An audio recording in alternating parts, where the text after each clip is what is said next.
Coming to you live from the free state of Florida, it's the Dr. Tommy Show.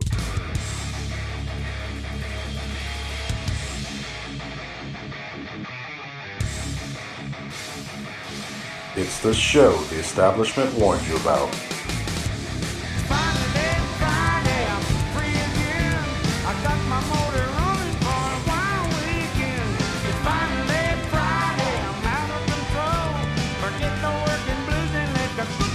That's right. It's finally Friday. We made it back again, and I'm Dr. Tommy McElroy, broadcasting from the free state of Florida in Echelon Health Studios. We are glad you're here, and I have a guest with me today, and his name is Jon. Jon, how you doing? I'm doing well. Happy to be here. Hello, everybody, and happy Friday. Friday is when I was a kid, they used to play that on the radio. George Jones, Finally Friday.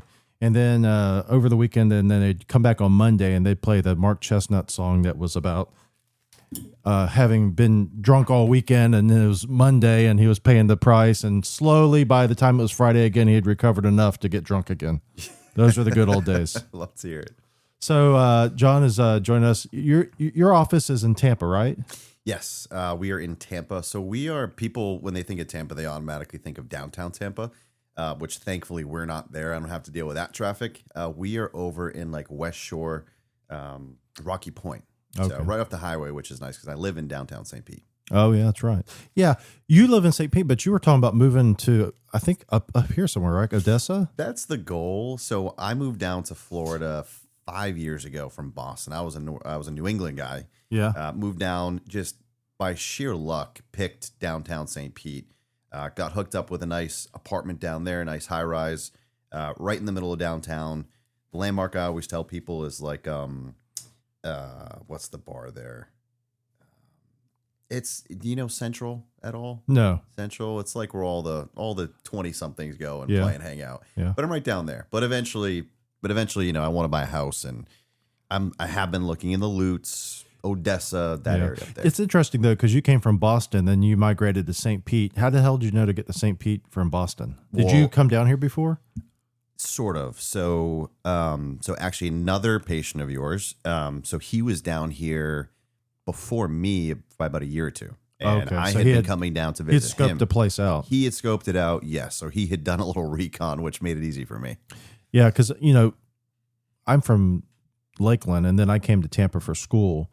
But everybody that went to school here the first couple of years, because at that point, USF was upper not in South Tampa. And then so everybody lived up here, meaning up here on like northern Tampa, Lutz area, or around central Tampa. And then they would go to South Tampa. Well, that's where the cool stuff was. But no one ever went to St. Pete when I was in school. It's not because it wasn't cool. It's just it wasn't there. And then now I think St. Pete's maybe like the maybe hipper or as hip as South Tampa. I don't know. It's becoming that way. So there's this building that they just developed. I think it's finally complete. But if you'd ever been downtown and right on Central, there was always this empty lot down there. And about a couple of years ago, they started to develop it. It is now the tallest residential building on the west coast of Florida. Yeah. Condos start at 1.52 million. They're actually building a W hotel in downtown St. Pete. So if that tells you anything where that city is headed, it's on the up and up. So you guys are financial people, and I say you guys meaning financial services. I tell Tracy, I have no idea what the hell you guys do because it's the same as IT people in our practice. People come in and they say, oh, well, I do IT. I'm like, okay. And I say, well, and then they describe their job, and like somebody will say, well, I do IT and I travel and I have a Elon Musk satellite, and that's how I get my internet. And then I have a team. I'm like, okay. And then someone else says, well, I'm IT. And then I go into people's homes and I set up servers, and I say, okay, that's IT. And then I had the financial services people. They're like, yeah, I do finance, but I'm not on that side. I'm on this side, or I manage, or I don't manage. And then I go to lunches, and I go to lunches too, but I was just like, what? I have no idea what these people do. Yeah. It's funny. Any girl I've dated in the past, like I would be dating them for a couple of years and say, what do you think that I do? And they're like, I have no idea. Yeah. The world of finance. Oh, they would say I have no idea. They would say I have no idea. Yeah. And I understand that because it's confusing, but at the same time, the world of finance is so big, right? There's accounting, there's, institutional finance. What we do, I think, is a little bit more simple. It's personal finance, right? Right. So we're working with mom and pop. They come into the office. You're doing financial planning, Okay. wealth management. It could be as simple as, somebody retires from their job. They walk in, they're 65 years old, married, and they're like, I have this money. I have know what to do. Okay. Yeah, So help it's me. kind of more like on the ground, like not, you don't have to be at the high level of, intricacy for you to work with them. Now I'm more on the coaching consulting side, which is cool. So I work for the home office of my company, and we work with a lot of independent advisors. Okay. So they're spread out all throughout the country. Yeah. And if you go to, John Smith Capital down the street, that's the sort of advisor that I work with and coach. Okay. So if, you ever needed help with your finances or rolling over a 401k and you just need some guidance, that's what those people are there to do. And then you work with them. Yes. So, okay. So you guys got like I know your people, the higher ups at your place, y'all have a podcast studio, I heard. We do. We have a really cool podcast studio. So me and a teammate of mine, we are the ones that actually host it, which is pretty neat. And if you walk into this room, it looks like a freaking spaceship. I mean, it is impressive. There's a lot of cool cameras and microphones and, fancy lights, a lot like yours. And so we'll host advisors in there, and then we give them sort of a platform to talk about their business. Do y'all use that internally, or is that for public consumption? That's a great question. You could probably, it's more internally, but we do post to public places like LinkedIn and Facebook. So you probably find them there. Interesting. Yeah. When I started doing this, started doing this like 15 years ago. No, 2015. So 10 years ago or 11 years ago. And I was doing, what was I doing? I was doing calling. So I would call people.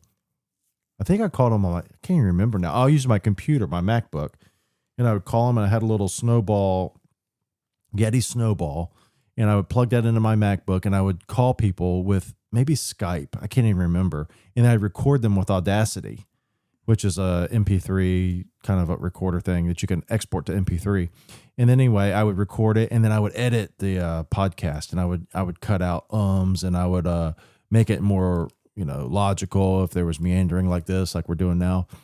And it used to take for so long. And then I started doing the YouTube, and then I just said, you know what, screw it, I'm not going to do any more editing. And then I just ripped the MP3 from YouTube, and it's so much easier now. So do y'all have to produce it afterwards? You have someone to produce it? We do it live. A lot of our advisors are getting into the podcasting space now too. And I was looking at your site. I mean, you've been doing this for a long time. So I saw one video that was up there like 9-10 years ago. Yeah. So is this something that you do for your practice and you think, it's a good business thing, or are you just passionate about it and you enjoy it? Not both. I like it. I enjoy it. When I was a kid, when I was like 12 years old, I started doing, I started listening to like Rush. My dad was big into Rush. And I would listen to Rush when I was a kid, like 13 years old and 14, 15, all the way through. I've listened to Rush since I was like 12 years old until he died. So it was like 30 years. Anyway, so I had that background of talk radio. And that was the kind of, when I started doing this podcast, that was my idea. And I used to have like bumpers in and out and stuff like that. And I have the bumper in now, but I don't do anything in between.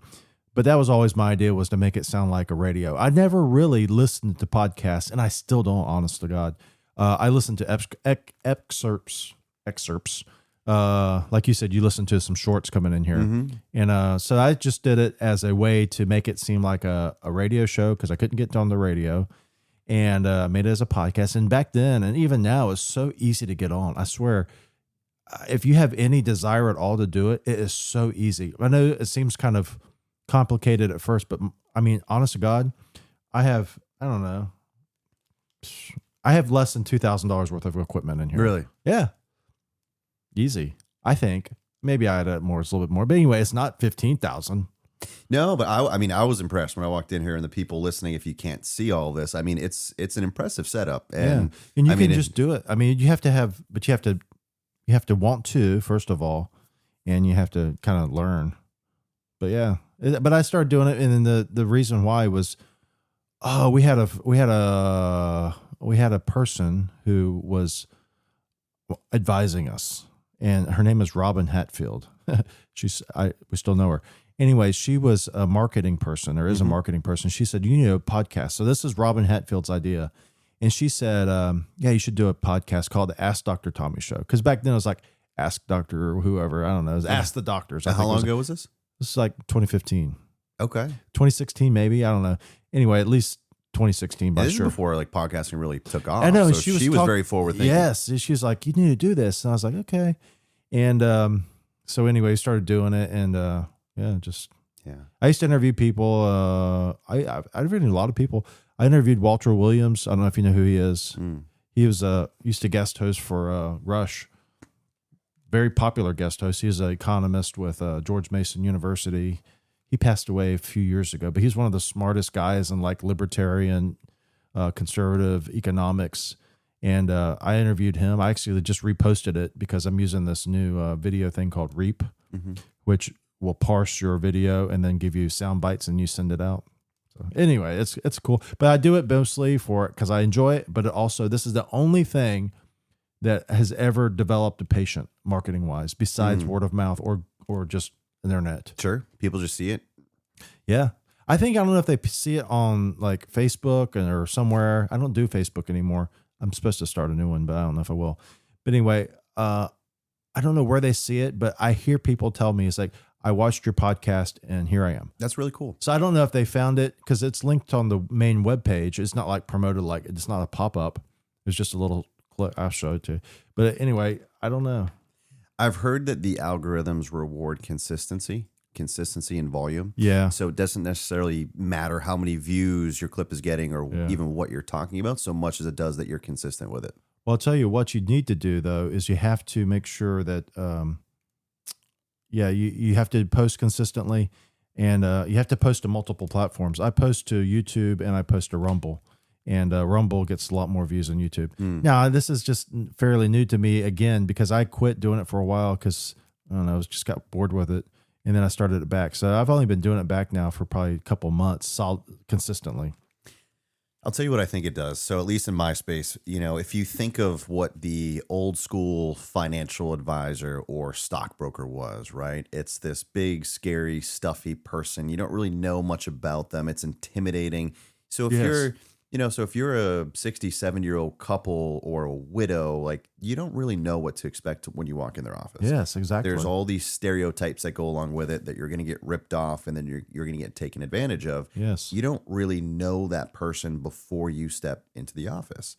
So what our field does, and I think the biggest benefit to the podcast is it humanizes you, right? Absolutely. Because a lot of what we talk about isn't even business. It's just, hey, what do you like to do on the weekends? Absolutely. What's your family like? What are the things that are and values that are most important to you? And it gives the audience or it gives prospects that maybe don't work with you yet a chance to get to know you before they even walk through the door. Yeah, because that's like you said, you want to know. I mean, you're going to invest an appointment with them, possibly your money with them. You want to know, what's this person like? They are. Yeah. Because think about it these Somebody days, you can right? talk to. Whether it's a financial advisor's office or a prospective patient, right, that might want to work with you.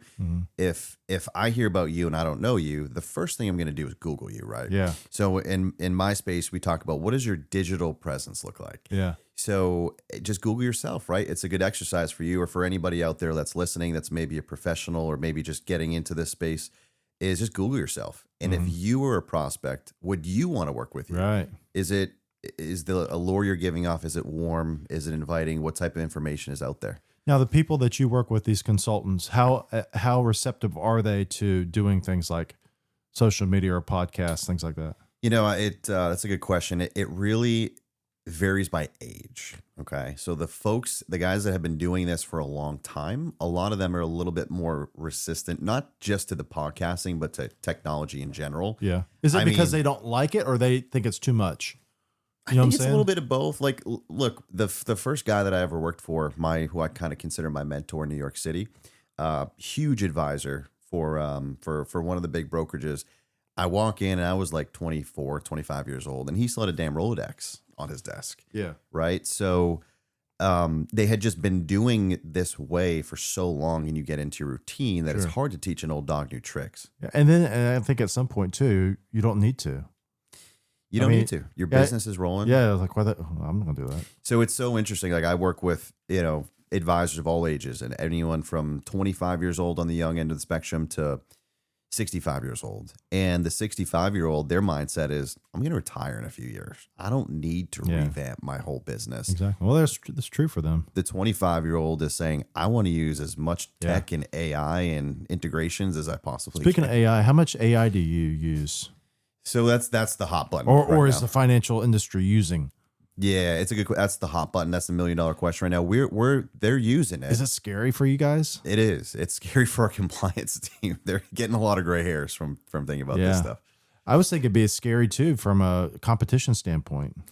It is. There's a lot of thoughts on it. So 10 years ago, the threat was robo-advisors for my industry. It was, well, these computers are going to come out. They're going to take over your jobs. No one's going to need to talk to a human because they can just invest with these ultra low cost robo-advisors, companies like, Betterment.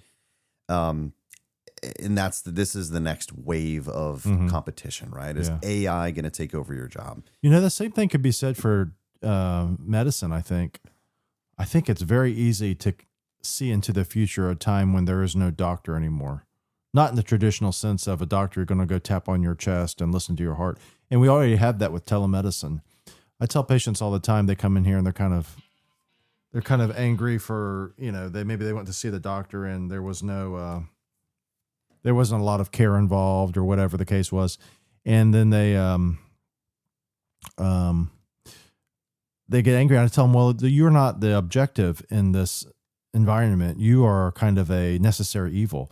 And in the future, if they can eliminate both doctors and patients and still generate a code, they would. And they have kind of eliminated doctors to a certain extent with telemedicine, doctors in the room and mid-levels, they call them PAs and nurse practitioners.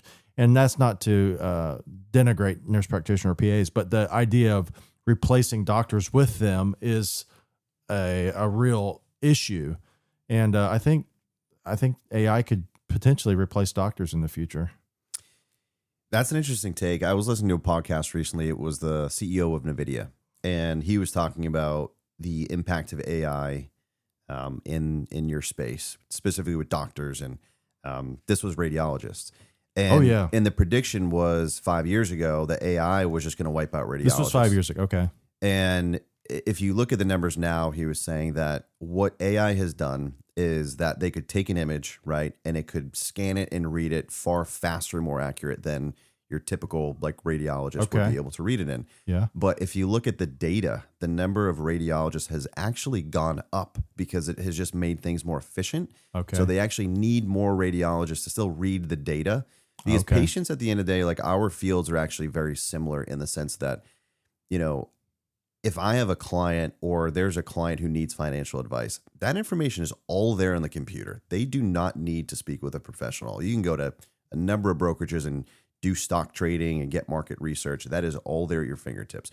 But people are still coming into advisors' offices. So why? Because an industry like mine or yours, they still want that personal touch. Right? Like a robot can't give empathy. So I think as long as that need is there, so basically saying for as long as we're human, there's going to be that need for that hand holding and the personal touch. Yeah, I think that's true. What AI is going to wipe out, though, is what I've been doing. I've been using Claude, and I tell everybody now because it's just so amazing to me. I have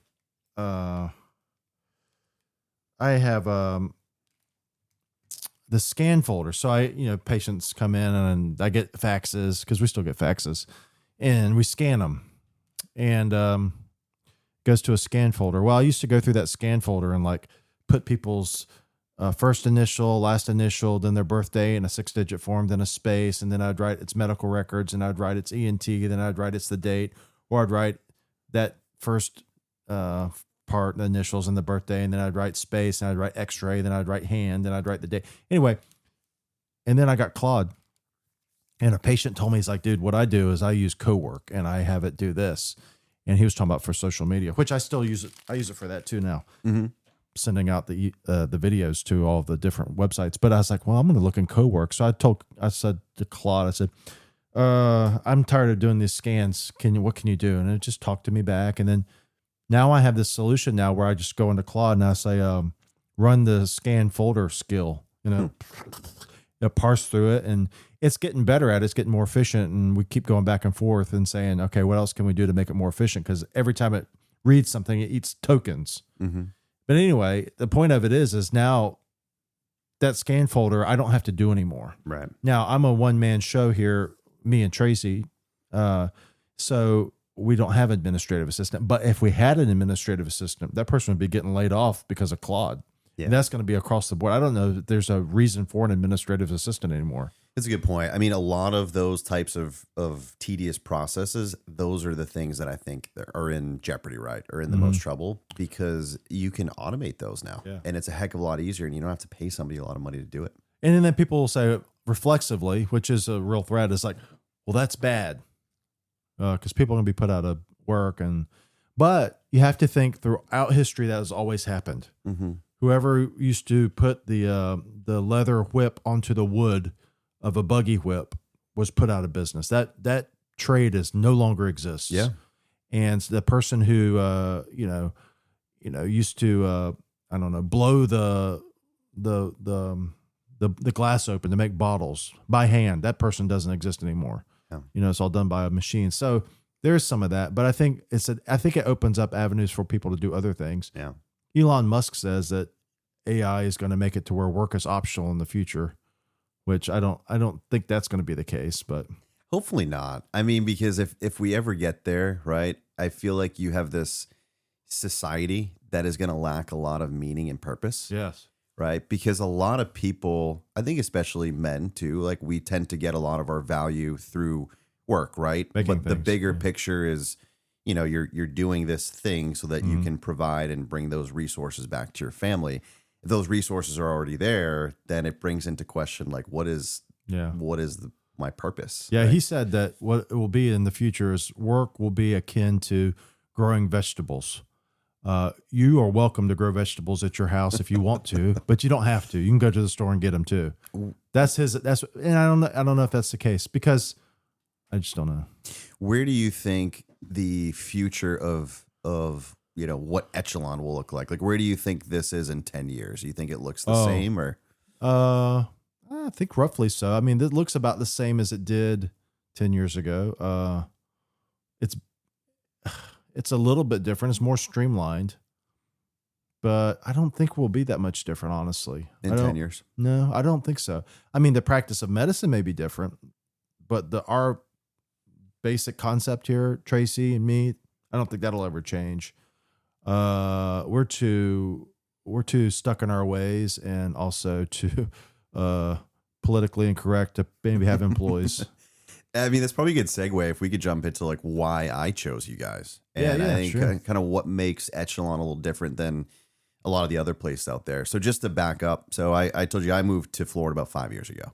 So I'll talk a little bit about kind of what brought me down here and sort of dovetails nicely into like why I chose working with you and Tracy. So I grew up in Boston, so just outside of Salem, right? So about 25 minutes north of Boston. My folks are still up there. Still love it. Great place in the summer. Just too cold during the winters, right? When I was 25, I took a job opportunity to work as an advisor out in New York City. It was great. From 25 years old to 30, lived in New York City, just lived the absolute dream out there. Where'd you live?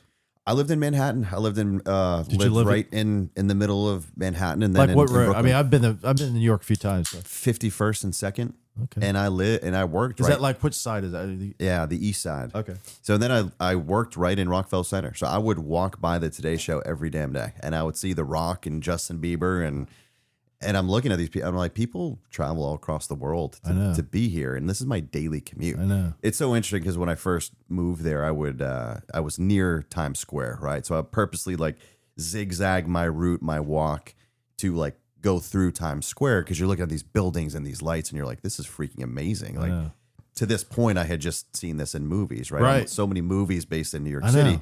But how quickly, you get used to things. And then 8 months later, I'm like, I am avoiding Times Square at all costs. I don't want to be near all these people and cars. So you get used to it quick. But, when I was moving to New York, one of my coworkers at the time, I had never been to Manhattan before. And she said, do me a favor and always remember this. She said, never get used to it. And I was like, what do you mean? She's like, as humans, we adapt and we get used to things so quickly. Like if you hit the lottery tomorrow, everything's going to feel new and amazing and you're going to drive fancy cars and have a bigger house. but it's just almost like natural human like adaptation to one day you just get used to it and that lifestyle becomes normal. So I always kept that little quote in mind. So even like 3, 4, 5 years, you still, there's an element that you get used to, and you get tired of the traffic and the smells and the weird people that you have to walk over on your commute. But I always try to be intentional about not taking that for granted, right? Because how many people get to work and live and have fun in New York City? So that was sort of the mindset that I had. Now, tell me though, you said that you at that point had never been to Manhattan, but you lived in Massachusetts. Never. That's interesting because I assume that people who live up there, meaning the North, basically will go to New York like we would go to the beach here, but that's not the case. Not really. I was about 3.5, 4 hours away from New York City. So, it definitely had to be intentional if you wanted to do like a weekend trip. That's really I had been there maybe once. I was quick, funny story. So huge Red Sox fan growing up, obviously, right? And I grew up in like the pinnacle, window of sports where the Red Sox were winning World Series. You had the Yankees rivalry, right? Patriots, Tom Brady. Can't be on this podcast without mentioning Tom Brady. 6 Super Bowls, won another one down here in Tampa. But for my 10-year-old birthday, my uncle, he got us tickets to see the Red Sox Yankees at Yankee Stadium. Now, again, we're from Boston, right? So we get on a Boston bus and we head to New York City with a bunch of other people, right? There's probably 50 people on that bus. And this was at the time where it was the absolute most heated point that rivalry had, right? And if you remember, I mean, it was nasty with Pedro throwing down Don Zimmer, and you still see the famous pictures of Veritek and A-Rod, clashing at the plate. And I'll never forget, our bus pulls up. Now, the Yankee Stadium is not in Manhattan. It's in the Bronx, which is not a great part of New York. Right. So we pull up, and all of the people on the sidewalk, Yankees fans, are waiting to get to the stadium. They know that we are a Boston bus, right? And they're pissed off. We were getting eggs thrown at the bus. Wow. My cousin, who was a couple years older than me, so he was probably 14, he was wearing a Yankee Suck t-shirt.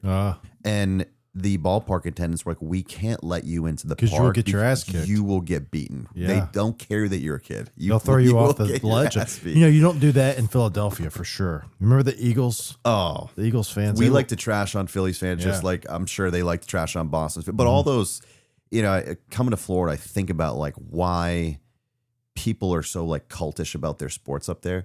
It's because during the winter for 6 months, you're just hibernating. There's nothing else to do. Yeah. Here in Florida, you can go paddleboarding and kayaking and on the boat. So the being a fan is just a little bit different up there.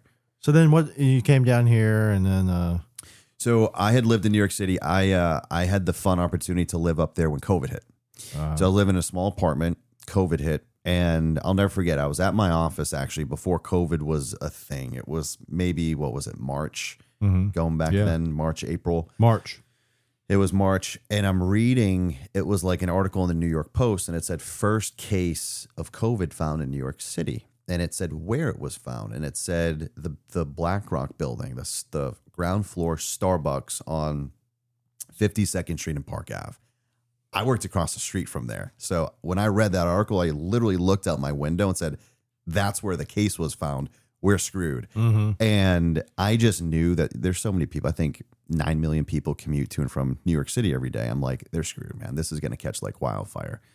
We all know the rest of the story, right? It did. There were literally, not to get like graphic, but there were tractor trailers in the city of like frozen bodies, because they didn't know what to do with all these people, and it happened so fast. COVID to me is almost like, looking back on it now, it's like reading a story that never really existed.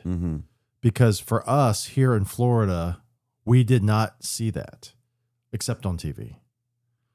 We did not see the level of death, I don't think, that you saw in the cities, because we don't have the big cities like that.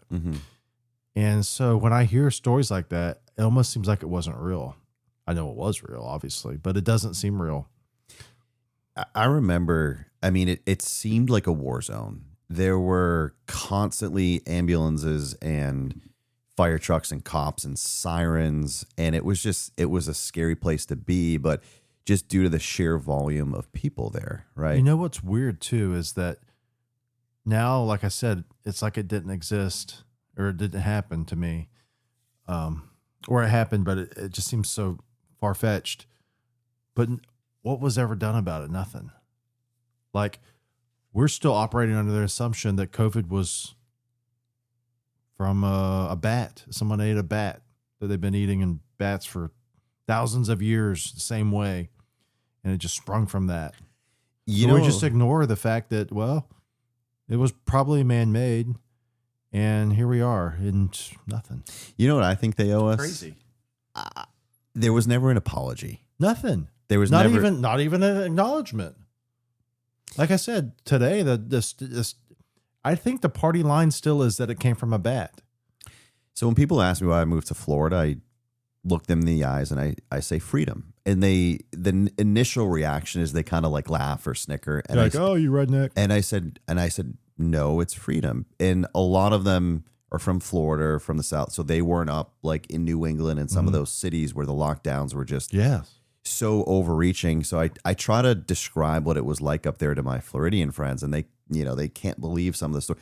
I mean, you weren't, if your grandmother, your parent was dying in the hospital, you couldn't see them. See, that's exactly what I'm talking about, is that to me, it seems like it wasn't real because we did have some of that here initially, but not to the extent or the length that you guys had it. We would go, I remember me and my buddy were, and this wasn't 6 months. This wasn't 3 months. This was like 2 years. I mean, there's still offices up there. And what are we, 6 years removed now, that are like still announcing to their employees, like, hey, you have to come back now. This is 6 years removed from absolutely. that. And I remember when COVID first happened, the initial guidelines were like, oh, you'll be back in the office in 6 months. We're 6 freaking years later. I remember me and my buddy were just going for a bike ride on the bike path because you wanted to get out of the house. That's healthy, right? Be in the sun, vitamin D, and all that you would think. But you were criticized for it, and you would get yelled at. Like, I remember getting yelled at by this old lady being like, you're too close to me. And I'm like, we're 10 feet away. I know. People really, I don't know. I think the government, Fauci, people like that, they really preyed upon people's insecurities. Yes. And they really, I think they took advantage of them. For what reasons, not exactly clear. Maybe just power. Power for the sake of power. Just like in 1984, Big Brother, O'Brien says, the reason for pain is pain. The reason for power is power. Something to that effect. Anyway, maybe it was just for the power for the sake of power, but I think they really exploited that type of fear and paranoia and ignorance of what was going on and just took advantage of it. The death counters Oh, yeah. on the news, right? Yeah. I mean, and how inflated those numbers were. Now we know that people were, you'd get killed in a motorcycle Yeah, crash. if you fell and it off was a building, whoa, shit, swab that guy. Because You know what? I was an urgent care. This is funny. I was an working urgent care at that time. I still worked here, but I used to work urgent care on the weekends. Anyway, I was working urgent care when COVID hit. First hit. Swear to God, I was working urgent care. It was like after the nuclear bomb had passed and you were finally able to go out of your house, but no one wanted to. It was safe, but no one wanted to go out. And we were sitting there in urgent care waiting, and we saw like 3 patients a day for like weeks. It was still open. Later I found out that they were paid to do that by the government. Anyway, but we used to see patients, and then we started doing the swabs, the PCRs, the nasal swabs. Mm-hmm. And we used to work out in the parking lot because it was too dangerous for them to come in. So what would we do is they would have the cars lined up. They'd have people out there on like walkie-talkies or whatever and different numbered cones. We'd walk out there in like hazmat suits. This is in July in Florida with cars running on pavement. It's like 140 degrees, 10-hour shifts, swabbing people's noses, PCRs. And I remember telling someone, I said, you know what? This is so stupid. I don't know why we're doing this. We're outside with this ridiculous get up on reaching. And what are we doing this? It's all for show. I said, I bet you next thing they're going to do is they're going to say, this is too expensive. Bring them inside. Sure enough, within a few weeks, they said, can't do us anymore. Bring them inside. So what was just 2 days ago too dangerous to do, you had to do it outside in a hazmat suit. Now You can't do it outside. It has to be inside. It's just like in 1984 again, where they say, you know, we're at war with East Asia. Now we're at war with Eurasia. And no one ever bats eyes like, oh, okay, that's the way it's always been.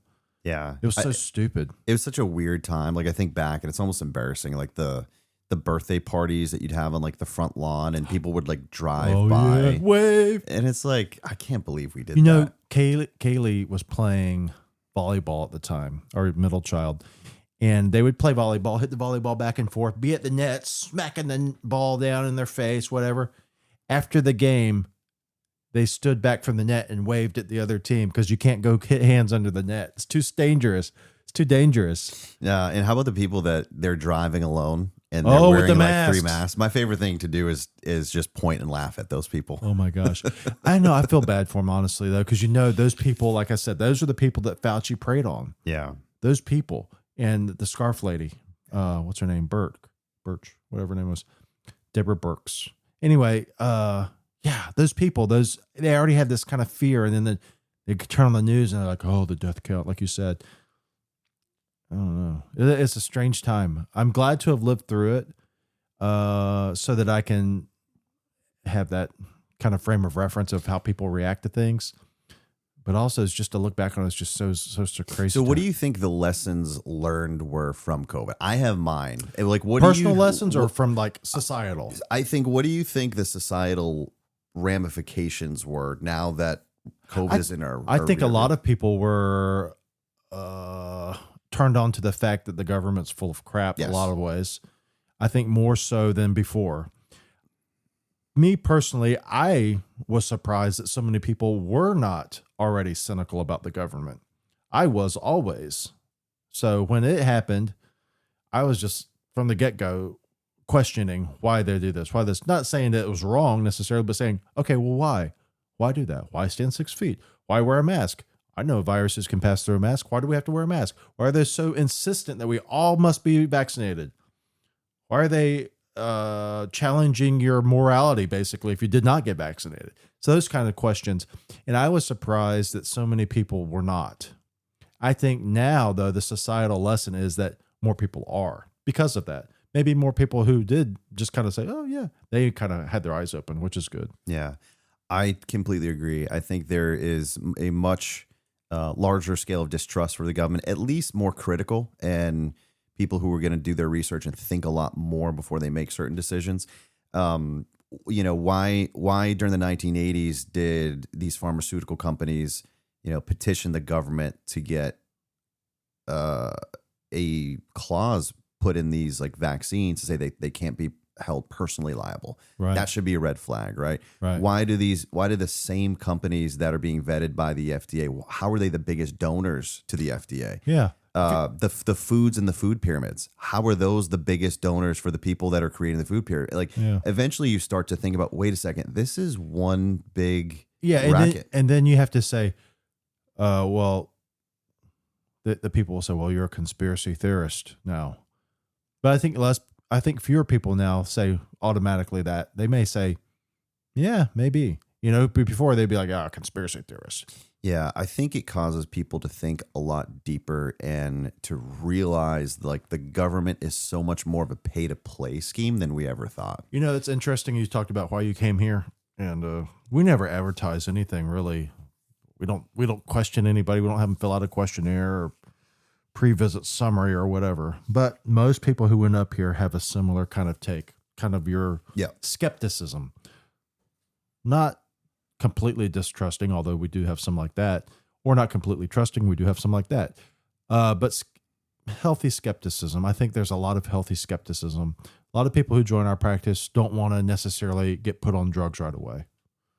Most of them want to figure out, do I have to, what's the alternatives, which is very nice for us because we like to try to do things with as limited unnatural intervention as possible. Yeah. Sometimes drugs are necessary. Yeah, and that's what drew me to your practice, right? And kind of connecting all the dots and tying the story together is the same reasons I moved to Florida, the same values that I saw that you and Tracy have, which is just, you know, freedom, empower your patients to do the research and make their own choices, but to not force things on people and to try to take a more natural How'd you know that, though? path. Because I didn't advertise it. So I was referred to you by one of your existing patients, and I think I probably did what we were just talking about before, which is like just threw you in a Google search, Oh, okay. learn a little bit more about you. Interesting. And I think one of the ramifications of not just COVID, but like some of these crazy elections that we've been having is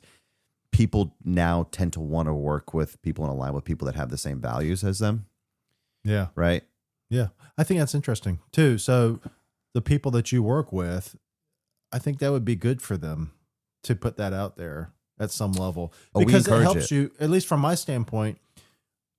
I think as a financial advisor too, it would help because, I mean, I could talk to anybody. I could talk to Bernie Sanders and probably be able to make some sense to him from a medical standpoint. But at some level, it is also easier when you do share some common fundamental understandings of things. And so I think from a financial standpoint too, if you're talking about money and where to put your money and how to do things with your money, it would be helpful if the person you were talking to had some kind of fundamental connection too. Yeah, it's really interesting if you do a deep dive and look at the relationships and the clients that our advisors have. A lot of times they're a lot like the advisor. So it's just, I mean, it's pretty interesting, but we coach that all the time. We say, put out your core values. And when I say values, it's not necessarily your political stance, right? We're not talking left and right, but it's like, what do you believe in? What are the things that are most important to you? If somebody asks me, like, are you Republican or Democrat? I usually say I'm a free thinker, right? Like, I don't prescribe to down the line of like one party, right? It's like, I always want to educate myself enough to be able to make informed decisions on whatever that policy is. And I think a lot of people are moving toward that, right? Than just thinking about sort of like the old two-party archaic system where like, oh, if you're a Republican, you have to believe all these things. If you're a Democrat, you have to believe all these things. I think there's so much space in the middle.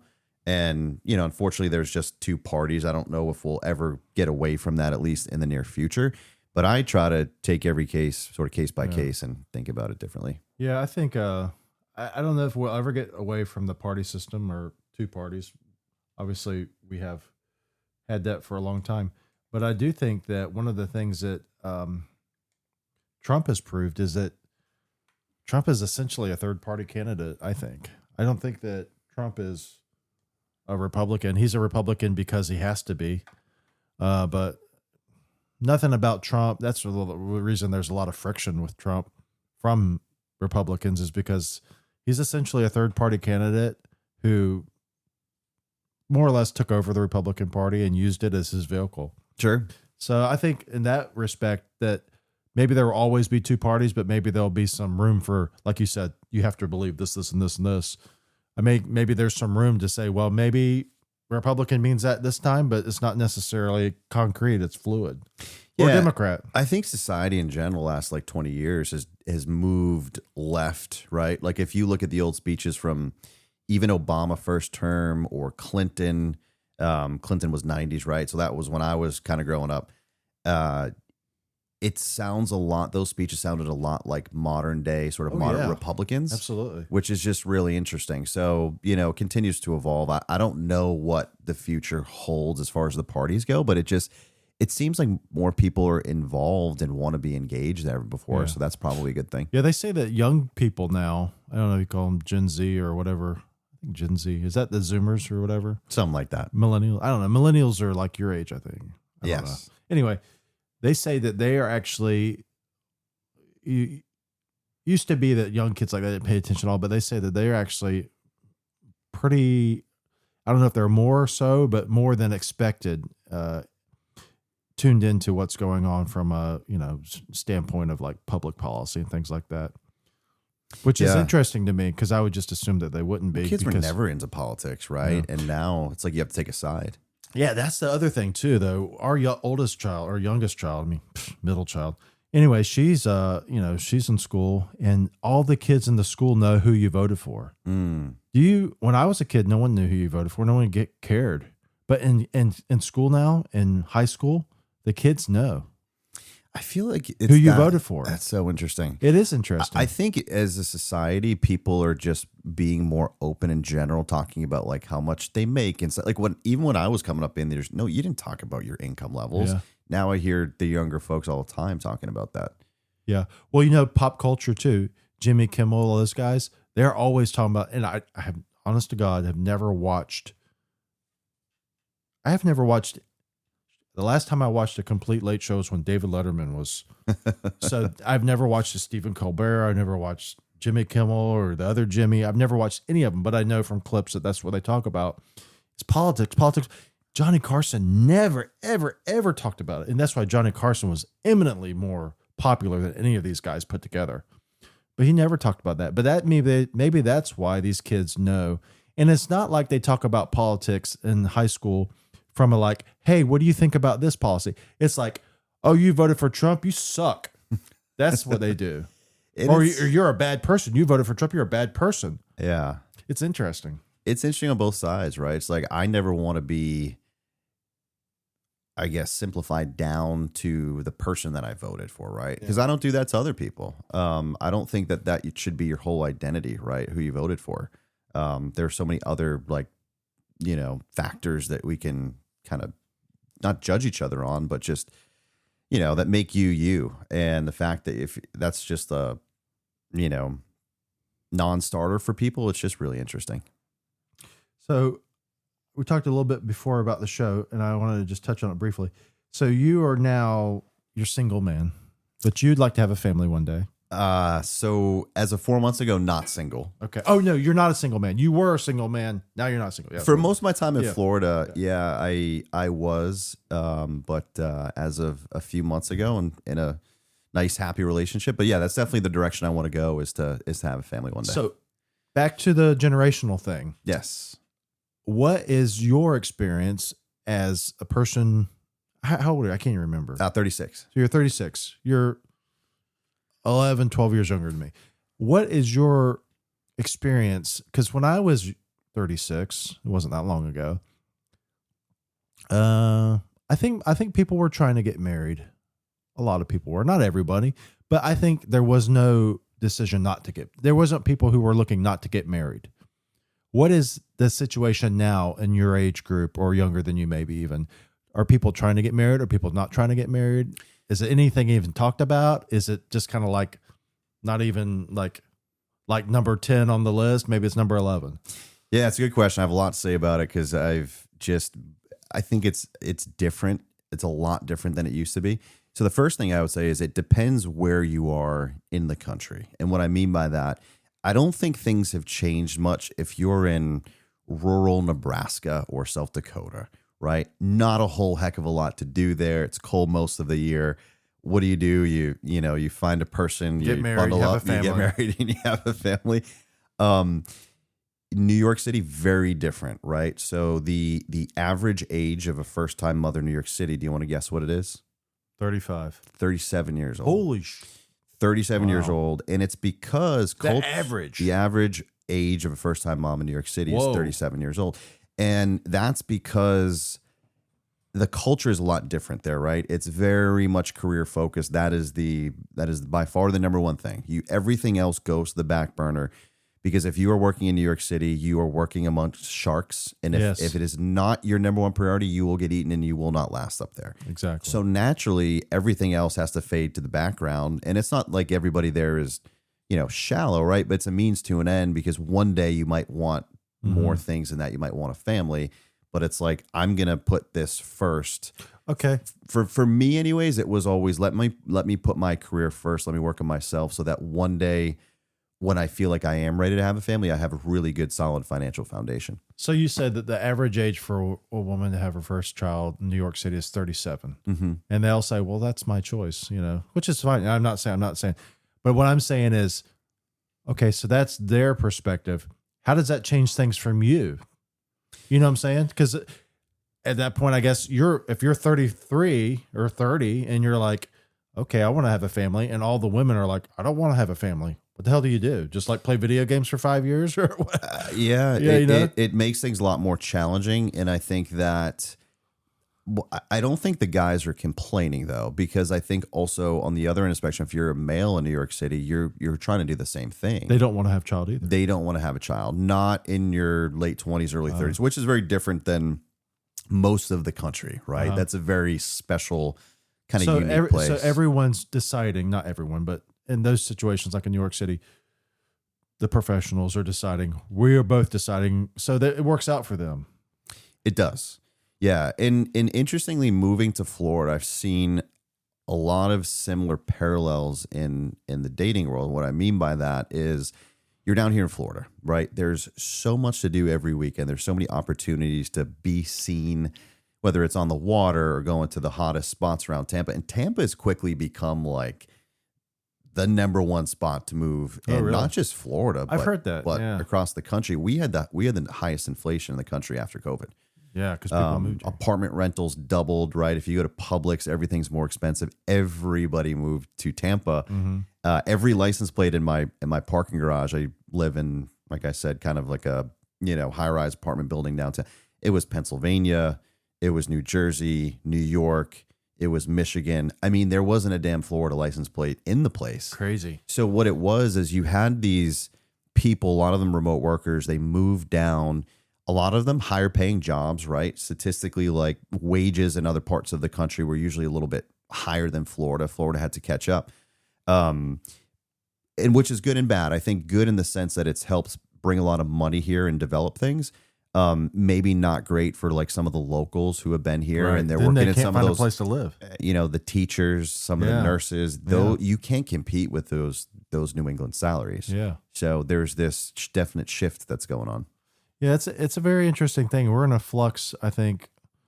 I don't know how many people are still moving, but at one point, I think there was 1 million people a day or something like that. It's something crazy. Yeah. Yeah. I think for the first time, there's been outflow, like net outflow of Tampa. Really? Oh, really? I mean, you see housing markets starting to continue to go down a little bit. They're doing this thing now on the election this year, 26, where they're going to have a referendum about repealing the property tax, or at least making it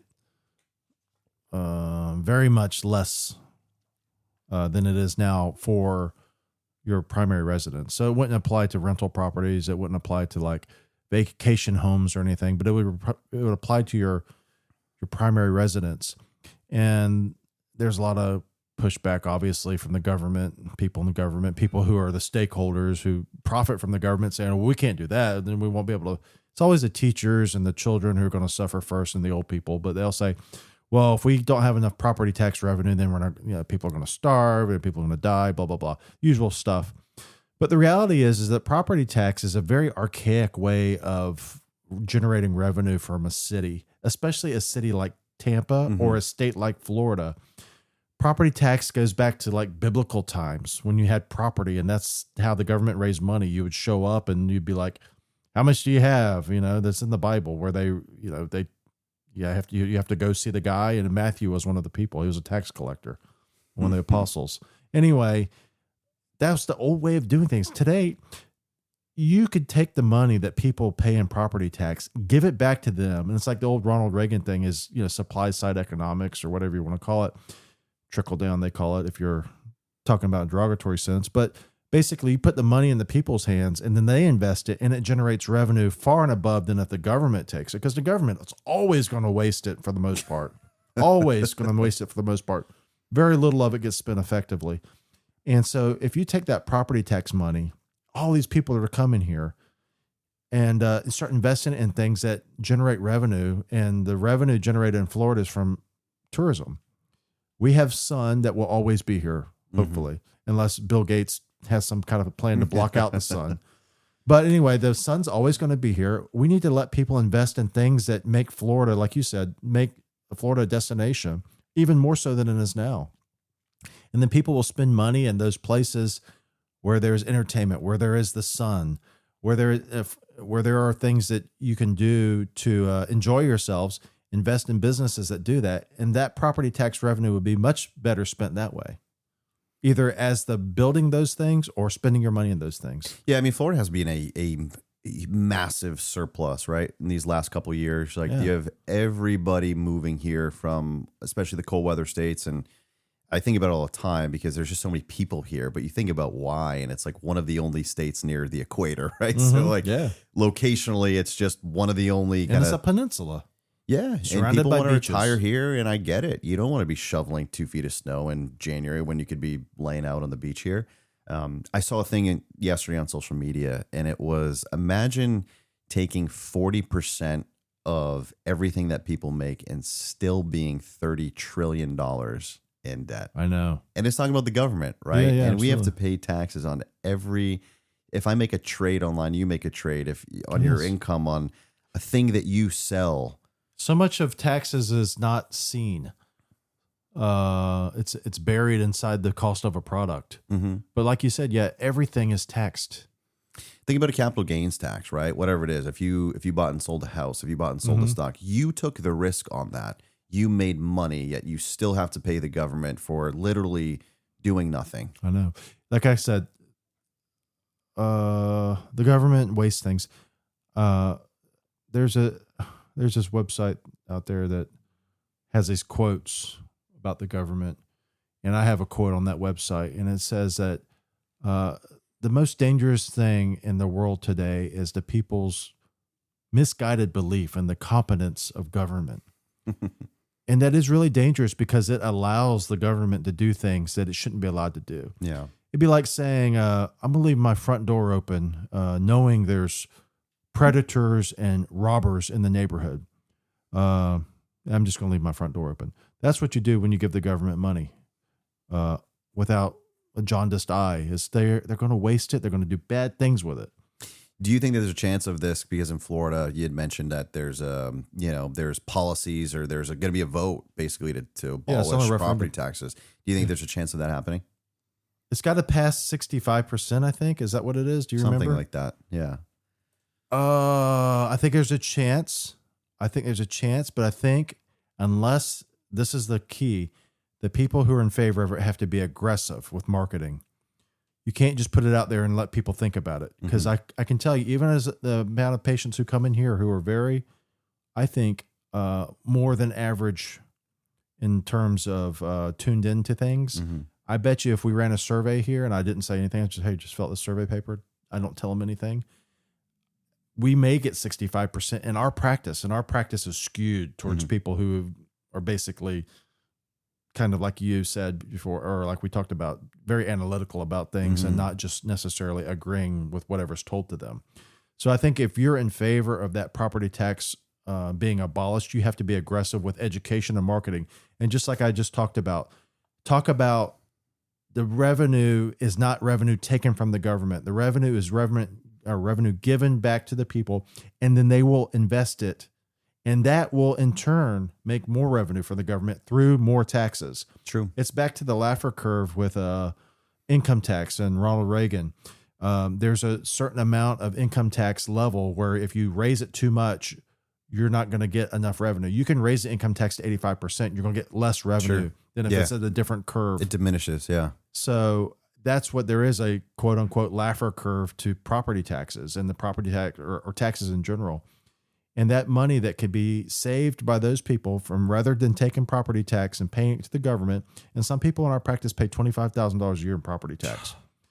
Those people can take that money and invest it or spend it. Either way, it will generate more revenue potentially back to the state of Florida than if they took it directly. Now, what happens though is the people who's dependent on that, the budgets and stuff, those are the quote unquote stakeholders, or the people who are contracted with the government. Those are the stakeholders. They don't want that money going away. Well, imagine if like you're not having kids though, or your kids are older and you move somewhere and you're paying $20,000 in property taxes. Yeah. So you can't, if you quote unquote own something and you pay off your mortgage, you pay off that loan, but you still pay taxes. Do you really? It's immoral. Do you really? No, own you do that not thing? own it. You're holding a long-term lease. And not only do you have to pay tax on it, but it's inflated to the assessed value of the property. So that means it means it's going up every year. Right. Right. So and you're not making any money off of it. And you could potentially be priced out of something that you paid off years ago. It's not right. Absolutely. That's immorality. And you do not own it. It's like if I said, MSC has an island in the Bahamas and they have a 100-year lease on it. They spend $200 million, I think, to transform it. It's beautiful. They don't own it. After 100 years, they're going to have to renegotiate the lease. Now, in 100 years, who knows where we'll be. So it's a long-term lease. But when you own your house, you don't own it. It's a long-term lease. And the person who owns it is the person who can take it from you. And that's the government. If you stop paying your property tax, eventually the end point will be, you will be removed from your home and put in jail. That's the end point. And then if you resist, you will be killed. I mean, that's going to extreme, but that is the end point. If you say no, no, no, no, no, no, no at every step, if you own your home, the end point will be the government will kill you. Because if you say, I'm going to defend my property, you're not taking me to jail, they'll kill you. So that's the end point. But that's the mentality of it. So I'm going to connect and bring this back to, because this is a good segue back to what we were talking about before, which is like dating and marriage. And I'll shed some light on an interesting trend that I'm seeing going on with folks in their late 20s and people my age in their mid 30s. We have this, for some reason, not talked about unaffordability crisis for younger people, right? So what COVID did from a financial standpoint is if you had assets before COVID, whether that was real estate or money in the stock market or 401k, you've actually done really, really well since COVID. Markets are at all-time highs. I mean, if you look at net worths, and it's exponentially more for people who had a lot of money, right? Oh yeah, because of inflation. And in equity markets and housing markets, inflation is a positive, meaning we've seen what housing prices have done across the country. A lot of them have doubled. So a lot of people have been beneficiaries of that. But the people who have gotten screwed by it are the folks that had no assets going into COVID, right? If you're 10 years old or 20 years old and you're just starting your career. So I think the issues that are important to younger people now is home affordability. And for a lot of people, owning a home is like this distant thing that is not even possible in the future. And I was talking to someone in my industry the other day, successful guy, 28 years old, and he said the word house hacking. And I'm like, what the heck is house hacking? House hacking. Him and his wife bought a home in, I think, Brandon or somewhere in the Tampa area. And he goes, oh, yeah, we're doing some house hacking right now. And I said, what does that mean? And he said they had somebody move in with them. It was her friend got a room in the house to help them pay down the mortgage. Like this person needed a place to live, right? So she's effectively paying quote unquote rent. And they're welcoming her. They have no kids yet, but they're like, we need help paying the mortgage. And I see that with a lot of, people my age where they're inviting people into their homes to try to chip away at the mortgage. Absolutely. Because they're, especially at 7% mortgage rates. Sure. I mean, it's what do you crazy. think about this plan that JD Vance has? And I don't know the specifics of it, but basically the gist of it is that limit the amount of ownership by corporations. It's a populist plan. I think it's a great idea. Now, look, I'm a capitalist through and through, right?